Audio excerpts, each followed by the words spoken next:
श्री रवीन्द्र सिंह भाटी। यदा यदा हि धर्मस्य ग्लानिर्भवति भारत अभ्युत्थानम धर्मस्य तदात्मनम सर्वनाशनम्। गीता में लिखा है कि अपनी सीटों पे जाइए। जब जब सदन धर्म को मिटाने की बात होगी, अपनी सीटों पे जाइए। जब जब अधर्म अपने पांव पसारेगा, तो श्री कृष्ण ने कहा है मैं अवतार लूंगा और उस अधर्म के नाश के लिए आगे आऊंगा। मैं आपको बताना चाहूंगा माननीय अध्यक्ष महोदय कि मैं उस कुल से आता हूं जिन्होंने इस धर्म की रक्षा के लिए हमेशा अपने प्राणों की आहुति दी है। हमारा देश जो एक मजबूत देश है, पर कई पॉलिटिकल स्वार्थी पार्टियां, कई विदेशी ताकतें जो इस देश को तोड़ना चाहती है, धर्म के माध्यम से, पैसों के माध्यम से भोली भाली जनता को गुमराह करके सामूहिक धर्म परिवर्तन जैसी घटनाओं को कारित कर रही है। माननीय अध्यक्ष महोदय, धर्म एक निजी आस्था का विषय है। धर्म तो अंदर बैठे भगवान तक जाने का रास्ता है, ये श्रीमद् भागवत गीता कहती है। पूरी दुनिया का धर्म एक ही हो सकता है, वो है मानव धर्म, और धर्म कभी अलग हो ही नहीं सकता। पर धर्म के नाम पर अपने अपने मत व पंथ को, अपने संप्रदाय को बड़ा बताने के चक्कर में आपसी टकराव जो खड़ा किया जा रहा है, मेरा निवेदन है इस सदन के माध्यम से धर्मांतरण विरोधी कानून की आवश्यकता है। इस देश को, इस प्रदेश को मैं आपसे निवेदन करता हूं कि इस बिल को पास किया जाए।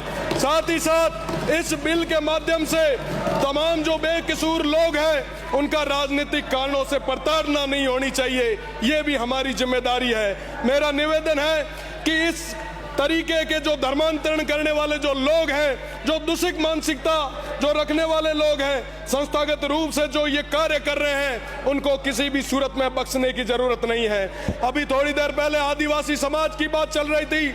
सांस्कृतिक रूप से सबसे समर्थ हमारे आदिवासी लोग, वो भोले भाले लोग, उनका फायदा उठाया जा रहा है, उनका धर्मांतरण करवाया जा रहा है। उन तमाम चीजों पर लगाम लगाने के लिए ये कानून बहुत ज्यादा जरूरी है।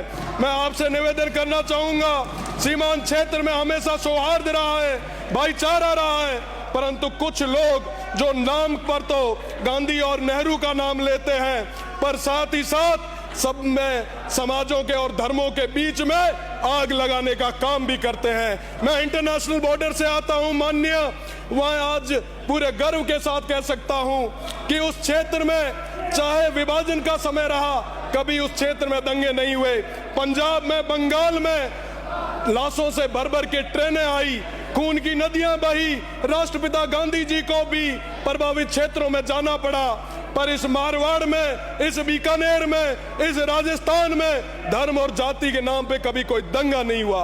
मैं सदन को बताते हुए अरविंद गौरवशाली महसूस करता हूं कि आजादी के 80 साल बाद भी बाड़मेर, जैसलमेर इलाके में हिंदू मुस्लिम के नाम पे कभी दंगा नहीं हुआ। इसका क्या कारण था कि सैकड़ों सालों से आपसी समझ, साझा संस्कृति, पंच पंचायती का सिस्टम, लेकिन अब हमारे इलाके को सैकड़ों वर्षों से चली आ रही परंपरा को तुच्छ राजनीतिक स्वार्थों के कारण इस परंपरा की बलि चढ़ा रहे हैं।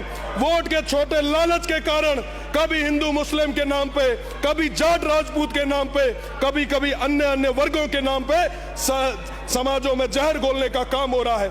मैं गर्व से कहता हूं कि मैं उस इलाके से आता हूं जहां स्वर्गीय जसवंत सिंह जी ने, तान सिंह जी ने, गंगाराम जी ने, विधि चंद जी जैन ने, हादी साहब ने राजनीति की, पर कभी जाति और धर्म के नाम पे नहीं बांटा। आज मुझे अटल जी की वो लाइनें याद आती है, उन्होंने कहा था सरकारें आएगी, सरकारें जाएगी, पर ये देश रहना चाहिए। मैं माननीय अध्यक्ष महोदय, आज इस मौके पे मेरी बस में बात खत्म कर रहा हूँ। इस मौके पे रामदेव जी को याद करूंगा जिन्होंने सबको साथ में लिया, गारू मेघ जी को याद करूंगा, उन तमाम पीर फकीरों को याद करूंगा जिनके नाम के आगे जनमानस। माननीय अध्यक्ष महोदय,